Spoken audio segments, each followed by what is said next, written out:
Teman-teman semuanya, ada info terbaru dari Waspada ID. Diduga menista agama, Gapai Sumut laporkan pengguna akun YouTube Anak Batak Part 2 ke Polda Sumut. Nah, ini orang yang melaporkan Anak Batak, dia adalah Wakil Sekretaris Umum Gapai Sumut ya. Nah, isi laporannya di sini, Median waspada diduga melakukan penistaan terhadap agama Islam. Pengguna akun YouTube Anak Batak Part 2 dilaporkan ke Polda Sumut oleh pengurus gerakan anti penistaan agama Islam Gapai Sumut Senin 14 bulan 10. Wisral selaku Wakil Sekretaris Umum Gapai Sumut dalam laporan pengaduannya menyebutkan pada Sabtu 12 bulan 10 melihat pengguna akun YouTube Anak Batak Part 2 yang memposting perempuan anak tiri Allah dalam rekaman video berdurasi 1 jam 26 menit ya. Selanjutnya isi laporannya di menit ke-4 sampai 8. Dalam narasinya, terlapor menafsirkan isi konteks hadis di mana dalam penyampaiannya itu tidak sesuai dengan standar keilmuan penafsiran hadis dan menista agama Islam, apalagi terlapor adalah non-muslim yang tidak layak menyampaikan narasi tentang hadis, bahkan terkesan mencemooh. Teman-teman semuanya, jika memang anak Batak ketahuan atau diduga melakukan penistaan agama, maka biarlah pihak berwajib yang membuktikannya, teman-teman ya. Kita sebagai orang Kristen, mari mendoakan agar anak Batak diberikan kekuatan dan perlindungan. Demikian juga untuk anak istrinya dijaga oleh Tuhan Yesus. Hanya di sini saya mau sedikit berkomentar bahwa apa yang dilakukan oleh anak Batak itu kita harus lihat latar belakangnya, kenapa dia melakukan hal itu. Karena para polemik muslim juga melakukan hal yang sama, teman-teman ya. Seperti Juma menjelaskan bahwa nonok Yesus itu dipotong. Setelah itu mereka juga menafsirkan seperti Umi Rifa dan beberapa polemik yang lainnya mengatakan bahwa jika Yesus adalah manusia, dia adalah nabi, kenapa alat kemaluannya itu tidak digunakan? Apa fungsi dari kemaluannya itu selain untuk melakukan hal itu? Makanya si Yonatan Nanda juga menjelaskan bahwa Yesus punya anak karena dia adalah laki-laki, sehingga tidak mungkin dia tidak punya anak, karena semua nabi itu punya istri. Nah, teman-teman semuanya, saya pikir ketika teman-teman polemik muslim menafsirkan hal-hal yang terkait kekristenan, itu pun tidak sesuai dengan keilmuan mereka. Mereka tidak layak menjelaskan apa yang berkaitan tentang iman Kristen. Pertanyaanku, kenapa mereka melakukan hal itu?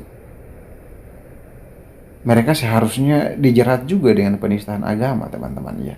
Jadi kalau teman-teman dari muslim yang konsisten untuk menjaga sehingga tidak ada orang yang melakukan penistaan agama, maka jangan hanya Islam doang yang Kristen doang yang kalian perhatikan, Islam juga kalian perhatikan. Iya toh, biar terkesannya itu lebih adil dan ya kita menjaga kerukunan antar umat beragama di Indonesia. Jadi harus adil dong. Jangan melihat hanya satu sisi. Saya pikir teman-teman apologet Kristen melakukan semuanya itu karena merespon balik apa yang dilakukan oleh teman-teman muslim. Sebagian besar teman-teman muslim berbicara tentang iman Kristen itu mereka tidak punya wewenang di sana.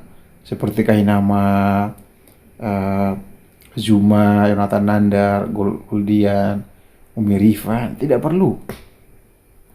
Jadi bentuk respon dari umat Kristen, maka memberikan penjelasan dan pertanyaan balik. Karena ada banyak bagian-bagian dari keimanan kalian yang membuat kami bertanya-tanya, sehingga jadilah seperti anak Batak itu. Mungkin menurut saya ya, selama saya lihat dia selalu mempertanyakan kok bisa begini, kok bisa begini. Maka di dalam perdebatan yang sudah berlangsung lama di media sosial, seharusnya teman-teman muslim itu memberikan tanggapan balik, bukan sedikit-sedikit lapor, sedikit-sedikit lapor, sedikit-sedikit lapor. Ini kan tidak elok dipandang seperti itu, teman-teman ya. Jadi marilah kita lebih dewasa lagi dalam melihat segala sesuatu dalam bermedia sosial.